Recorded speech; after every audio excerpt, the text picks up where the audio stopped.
고린도후서 5장 1절에서 10절 말씀입니다. 만일 땅에 있는 우리의 장막집이 무너지면 하나님께서 지으신 집 곧 손으로 지은 것이 아니요 하늘에 있는 영원한 집이 우리에게 있는 줄 아느니라.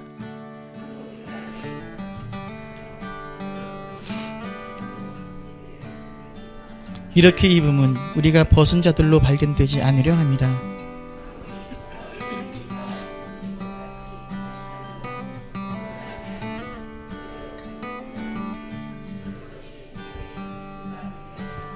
곧 이것을 우리에게 이루게 하시고 보증으로 성령을 우리에게 주신 이는 하나님이시니라.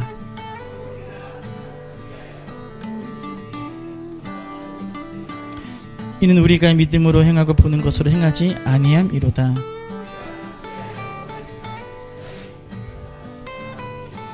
그런즉 우리는 몸으로 있든지 떠나든지 주를 기쁘시게 하는 자가 되기를 힘쓰노라. 이는 우리가 다 반드시 그리스도의 심판대 앞에 나타나게 되어 각각 선악간에 그 몸으로 행한 것을 따라 받으려 함이라. 아멘. 할렐루야. 한 가지 중요한 광고를 빼먹었네요. 오늘 점심 식사는 담전대에서 준비한 수육입니다. 어느 교회에서 점심에 수육을 먹을 수 있겠습니까? 꼭 드시고 영화까지 보시고 가시길 바랍니다.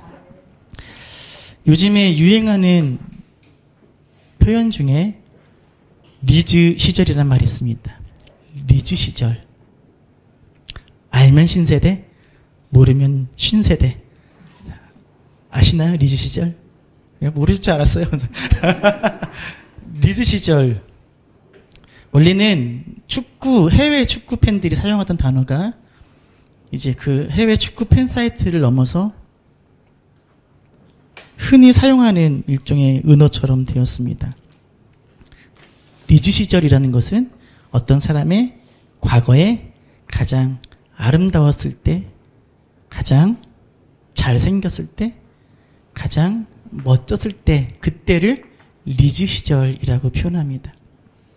누구누구의 리즈 시절 해서 요즘에 특별히 연예인들에 대해 이야기할 때 나이 많은 연예인들의 인터넷에 보면 누구누구의 리즈 시절이라고 떠요. 제가 좋아하는 연예인 2명만 보면 누구예요? 네. 누구라고요? 아, 김혜진이에요? 이매진. 지금 보면 할머니 다 됐잖아요. 어때요? 예쁘죠? 이때가 이분의 리즈 시절. 또 한 분. 예. 그래요? 누구지요? 예. 옛날 그 영화 무파동가 거기서 욕하는, 요즘 이제 욕한 할머니인데, 김수미 배우의 리즈 시절 예쁘지요? 여러분들의 리즈 시절이 있을 겁니다. 여러분들도. 저도 벌써 웃음이 나오는데 저도 리즈 시절이 있었습니다. 언제냐면 26살 때 1996년 군대에서 제대하고 다니던 일반 대학을 자퇴하고 총신대학을 준비하던 때였습니다. 그러니까 수능을 준비하면서 또 낮에는 서울 봉천동에 있는 한 시민단체에 노래패를 만들어서 막 주말에는 공연하러 다니고 그랬어, 노래극을. 그때 이제 수능을 보기 위해서 찍은 증명사진이 있는데 잃어버린 것이 천추의 한 해입니다. 보였을 줄 알았죠. 여러분, 나르시스 하지, 나르시스. 자기 모습이 너무 예뻐서 옆모습을 보고 거기에 사랑에 빠져서 가까이 가다가 빠져 죽었다는, 저는 나르시스의 마음이 이해가 돼요. 여러분들은 잘 모르시겠지만 저는 충분히 이해가 됩니다. 제가 그 사진을 보고 정말 천추의 한 해입니다. 잊어버린 것이.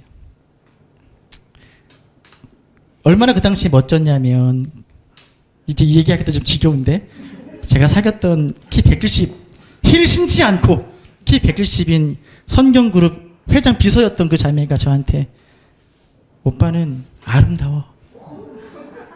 오빠는 아름다운 사람 같아. 이렇게 이야기할 정도로. 여러분, 제 말이 믿어지십니까? 안 믿어지십니까? 그죠? 여러분의 웃음이 다 이야기해 줍니다. 왜 안 믿어지시죠? 목사가 거짓말 할 리는 없는데. 살짝 기분 나빠지는데. 설교를 진정을 하고. 제 말이 안 믿어지는 이유가 있습니다. 4장 16절 보시면 뭐라 되어 있습니까? 우리의 겉사람은 낡아지나. 우리의 겉사람은 어떻게 돼요? 낡아져. 제가 거짓말하는 것이 아니라 그렇게 멋있었고 아름다웠던 제 겉사람이 25년의 세월 동안 뭐 한 거예요? 낡은 거예요. 네, 늙은 겁니다. 옛 성경으로 표현하자면 후패한 거지요. 마음껏 웃은 여러분도 마찬가지입니다. 여러분도 사실 그렇게 웃을 입장 아니십니다. 이 중에 세월을 비켜가신 분들은 없습니다. 여러분도 참 많이 낡으셨습니다. 낡아질 수밖에 없는 우리의 겉사람이고 후패할 수밖에 없는 우리의 육신입니다. 이렇게 낡아지고 허물어지는 우리의 육신을 바울은 장막집으로 표현하고 있습니다. 1절 다시 한번 앞에 읽어볼까요? 있습니다. 5장 1절입니다. 만일 땅에 있는 우리의 장막집이 무너지면, 자, 무엇이 무너집니까? 장막집인데 어디에 있는? 땅에 있는 장막집이 곧 무엇을 이야기해요? 우리의 육신입니다. 우리의 겉사람. 낡고 낡아. 결국은 어떤 때가 온다는 거예요? 무너지는 때. 우리는 지금 뭐 하고 있습니까? 무너져 가고 있어요. 그렇게 우리의 육신은 참으로 유한하고 취약하고 연약한 존재입니다. 바울의 직업이 뭐였습니까? 장막 만드는 사람이었잖아요. 텐트 메이커. 낮에는 장막을 만들거나 수선하고 저녁에 복음을 전했거든요. 그러니까 바울이 텐트를 만들면서 장막을 고치면서 뼈저리게 느낀 거예요. 내가 만드는 장막이 얼마나 약한지. 돌로 만든 집에 비해서 얼마나 연약한지. 그리고 때가 되면 장막은 다시 거두잖아요. 바울은 그 장막을 가지고 우리 육신을 표현합니다.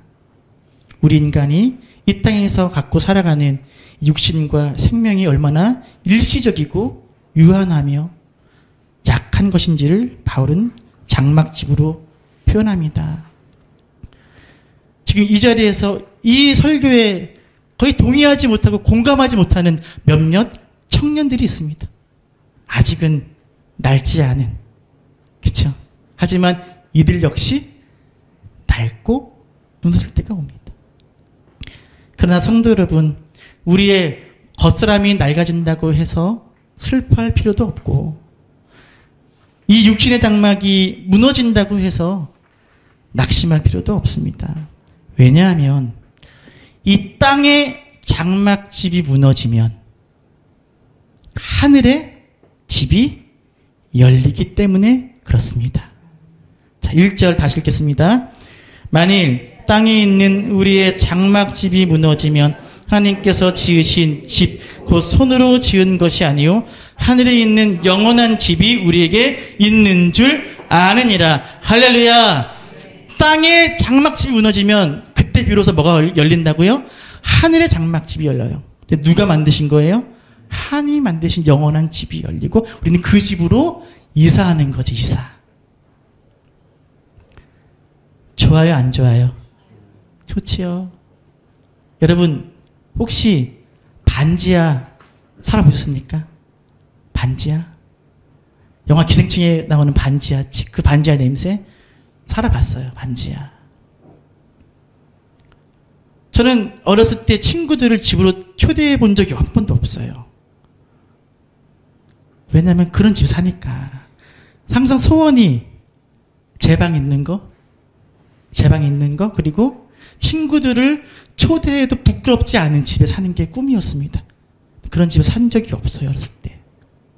만약에 제가 반지하를 살다가 어느 날 부모님께서 아파트를 당첨돼서 아파트에 이사하게 됐어요. 6개월 뒤에 아파트로 이사 갑니다. 자, 그 6개월 동안 제 마음이 어떨까요?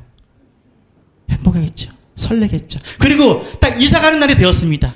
반지하를 떠나 아파트에 입주하는 날이 되었어요. 기쁠까요? 슬플까요? 기쁘죠. 반지하 집을 떠나기 싫어서 내가 여기를 어떻게 떠나? 난 떠나기 싫어. 라고 울부짖으며 매달릴 사람이 있을까요? 없을까요? 없지요. 왜요? 반지하와 아파트가 비교할 수 있어요? 없어요? 없어요. 마찬가지입니다. 사람들이 죽음을 두려워하는 이유는 이 땅의 장막집이 무너지는 것만 생각하기 때문에 그렇습니다. 땅의 장막집이 무너지면 다 끝이라고 여기기 때문에 그렇습니다. 그렇지 않습니다. 땅의 장막과는 비교할 수 없는 어떤 집이 열린다고요? 하늘의 집이 우리를 기다리고 있고 그 집에 우리는 들어가 입주하여 영원히 주님과 함께 살게 되어 있습니다. 그래서 우리는 늘 하늘에 대한 소망을 갖고 살아야 할 줄로 믿습니다. 나 지금은 비록 땅을 벗하며 살지라도 내 영혼 저 하늘을 디디며 사네. 내 주님 계신 눈물 없는 곳 저 하늘에 숨겨둔 내 소망 있네. 할렐루야. 우리가 바른 땅을 딛고 살아도 우리의 소망은 어디에 있다고요? 하늘에 있는 거죠. 여러분, 하늘 소망 갖고 사시기를 시간 축원합니다. 그런데 이러한 하늘 소망이 우리에게 주어진 땅에서의 삶, 지금 우리가 살아내야 될 삶을 외면하거나 도피하게 하거나 무책임하게 만드는 그런 소망이 되어서는 안 된다는 거지요. 오히려 우리에게는 이 땅에서도 하늘에서도 절대 변하지 않는 사명이 있습니다. 그것을 바울이 오늘 정확히 우리에게 알려주고 있습니다. 9절입니다. 읽겠습니다. 그런즉 우리는 몸으로 있든지 떠나든지 주를 기쁘시게 하는 자가 되기를 힘쓰노라. 할렐루야. 몸으로 있든지 무슨 말이에요? 살아서 내가 땅의 장막집에 거하든지 이 연약하고 부족한 육신으로 이 땅을 살든지 아니면 떠나든지는 뭐예요? 하늘의 영원한 집에 거하게 되든지 죽어서 내가 하늘나라에 가든지 장막집에 거하든지 하늘의 집에 거하든지 이 땅에 육으로 살든지 영으로 하늘에 살든지 어떤 자가 되길 원하노라? 주님을 기쁘시게 하는 자가 되기를 원하고 힘써야 한다. 이것이 바로 우리의 사명입니다. 따라합시다. 변하는 장막, 변하지 않는 사명. 다시 한번 변하는 장막, 변하지 않는 사명. 육신의 장막에 거하든 하늘의 집에 거하든 우리는 주님을 기쁘시게 하는 삶을 살아야 됩니다. 여러분, 우리가 하늘나라 가면 가장 많이 할 게 뭐 같아요? 예배입니다. 여러분, 이 땅에서 예배를 소홀히 하면 큰일 나요. 천국 가도 힘들어요. 땅에서든 하늘에서든 주님을 기쁘시게 하는 삶이 바로 우리가 지켜내야 될 우리의 삶의 그리스도 중심성입니다. 주님을 기쁘시게 하는 것이 우리의 삶의 전부가 되어야 됩니다. 살든지 죽든지 깨든지 자든지 먹든지 마시든지 하나님을 기쁘시게 하기를 힘쓰는 것이 우리의 사명입니다. 손해를 보든지 이익을 보든지 높이를 받든지 낮아지든지 사람이 알아주든지 알아주지 않든지 주님을 기쁘시게 하는 것이 우리의 사명이어야 합니다. 환경은 변해도 이 사명은 변해서는 안 돼요. 교회가 바뀌어도요, 이 사명은 변하면 안 돼요. 직장이 바뀌고 사업장이 바뀌어도 사명은 변하면 안 돼요. 나이가 들어 내 몸이 변해도 이 사명은 변해서는 안 됩니다. 심지어 하늘의 장막에서조차 우리가 감당해야 될 사명이 주님을 기쁘시게 하는 것인데 이 땅에서는 더욱더 그러하지요. 이제 초등학교 3학년, 1학년 두 자녀가 다 컸어요. 소진영 강사님 그날 우리 권사님하고 이렇게 모시고 오는데 저 딸이 그러는 거예요. 뒤에서 아빠 오늘 집회 때 설교 안 해? 설교 안 해. 해야지. 설교해요 아빠. 그러는 거예요. 그래서, 아빠 설교 이렇게 해? 설교 제가 알려주는 거예요. 소진영 간사님 행복하게 사세요. 이게 설교래요. 제가 참아 못했습니다. 근데 제 아이가 이렇게 이야기하는 거 보면서 어떤 마음으로 저에게 설교하라고 했겠을까?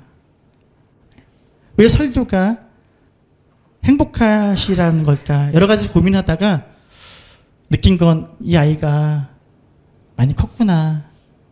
많이 컸구나. 근데 동전의 양면처럼 드는 또 다른 마음이 있지요. 어떤 마음입니까? 아이들이 큰 만큼 내가 늙었구나 라는 거예요.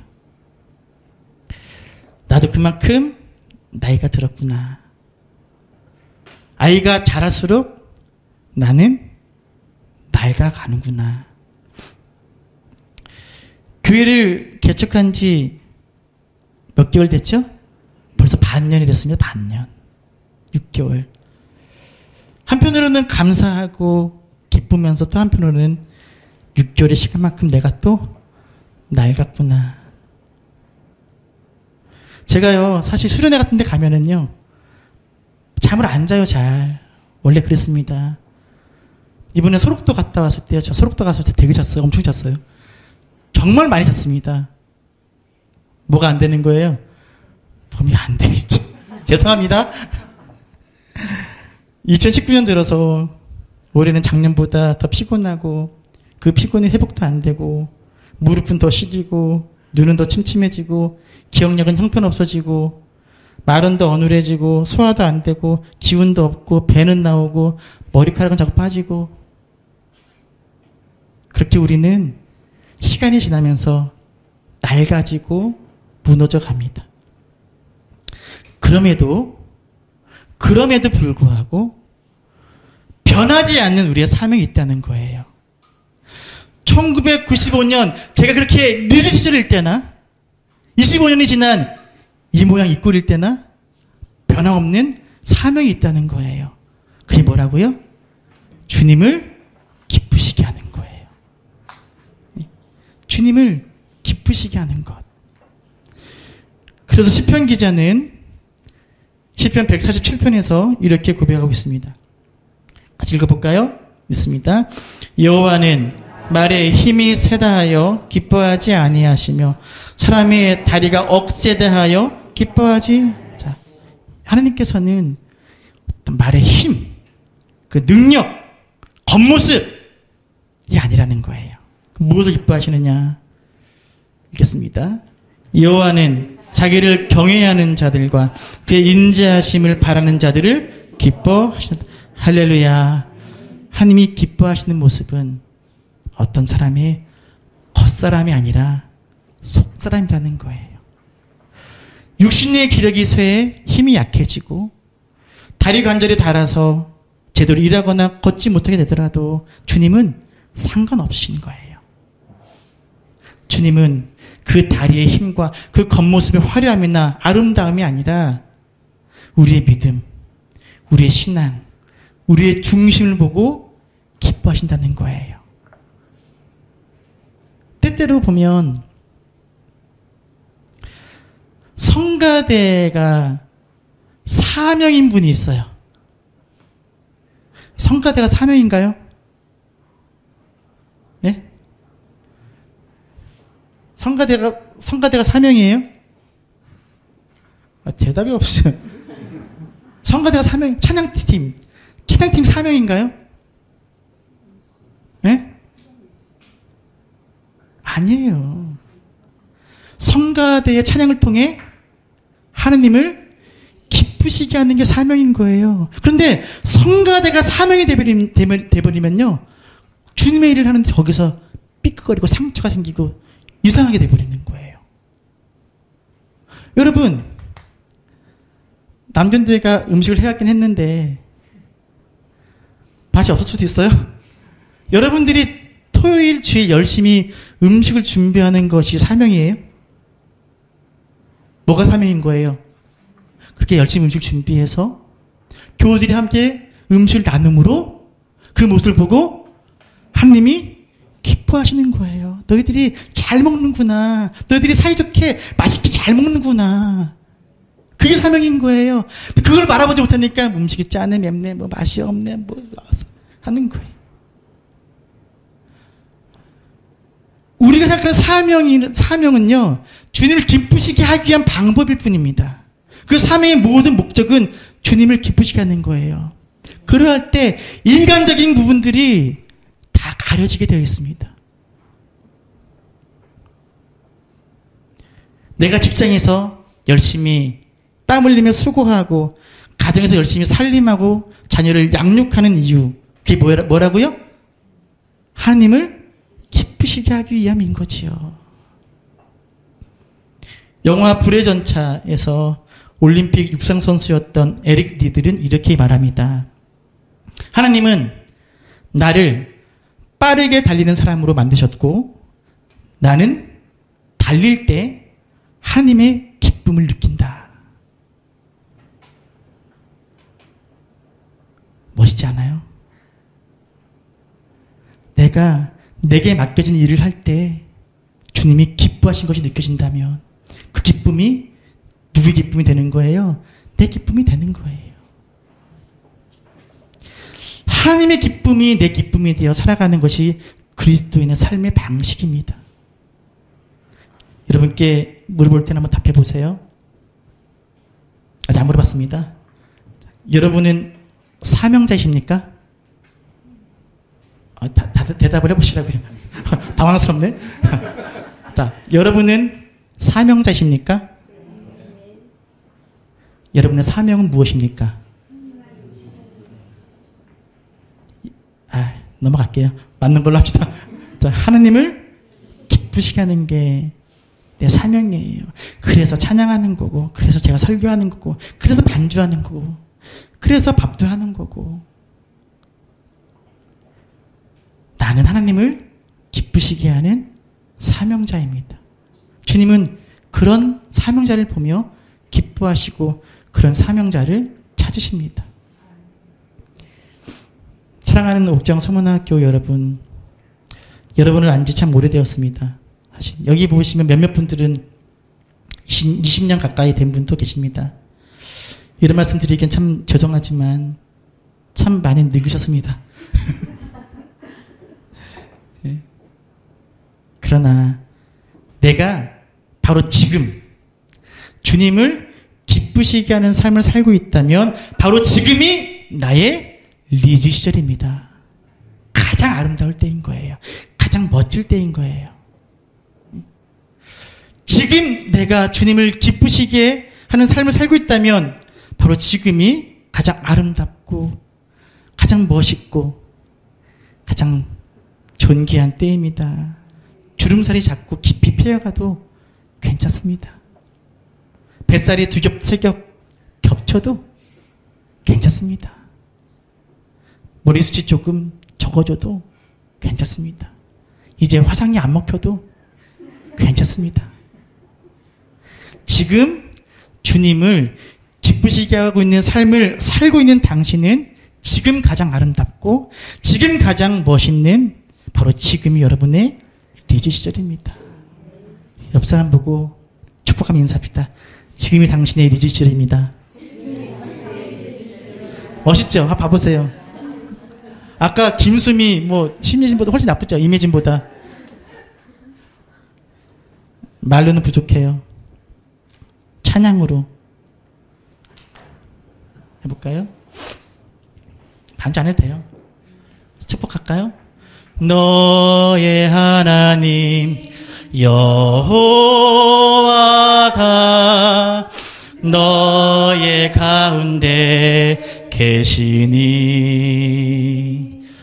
그는 구원을 베푸실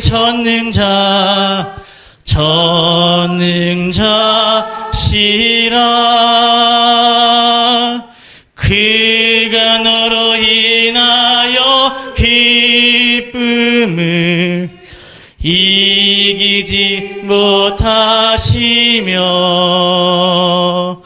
너를 잠잠히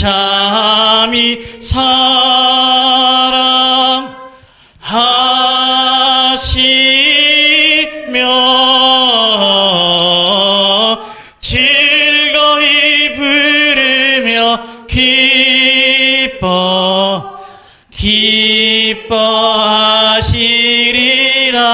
기뻐하시리라.